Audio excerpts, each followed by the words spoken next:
Hello everyone, I'm sorry I ended the last presentation without coming back to our journal entry, and I completely forgot that I wanted to end that session by coming back to this journal entry. So really briefly, what I want you to get from this exercise is to notice the approach that you're taking.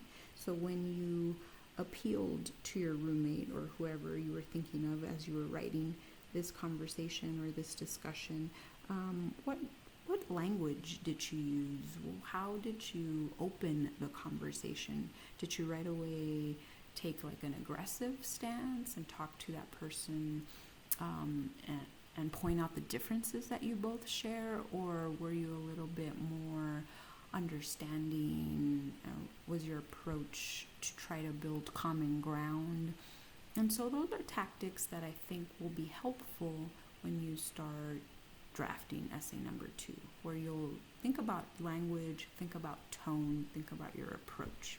So those are 3 ideas that I want you to consider when you're appealing to someone that you know that you might disagree with, that you know that the alternative side presents ideas that you don't agree with. So how can you build common ground and then move towards continuing a constructive conversation?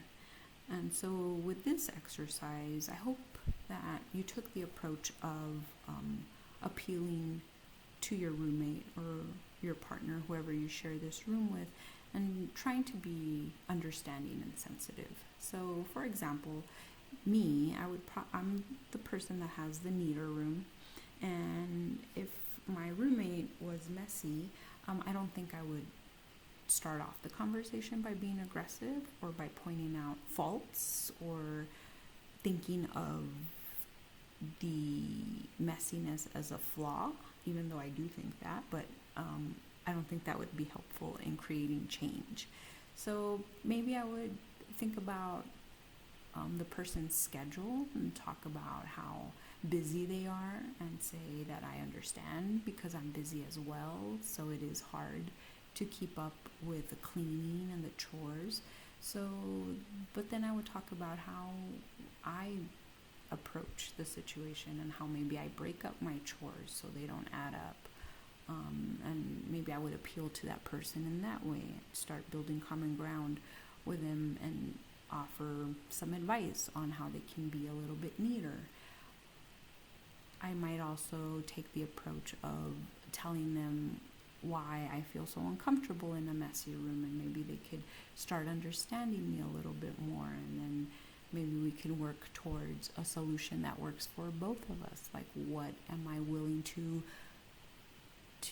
concede to? Like, what am I willing to compromise, and acknowledge that, and then move forward from there. So all these ideas that I'm sharing with you of a conversation that happens in a lot of homes, these are ideas that you can transfer to this particular assignment, because remember that the objective of this assignment is not to persuade your reader to hold the position that you do. The goal of this assignment is for you, the writer, to better understand that alternative view, or to understand an opposing view. And so I want you to think of this assignment as you being so informed about that side that you're able to share these ideas that you're in disagreement with, because you know them very well, and because you have such a deep understanding of those ideas, then you're able to explain more. You're able to better explain and better engage with those ideas that you oppose, because you have a fuller understanding of them. So hopefully with this exercise you consider why language, tone, and approach are important for this particular essay.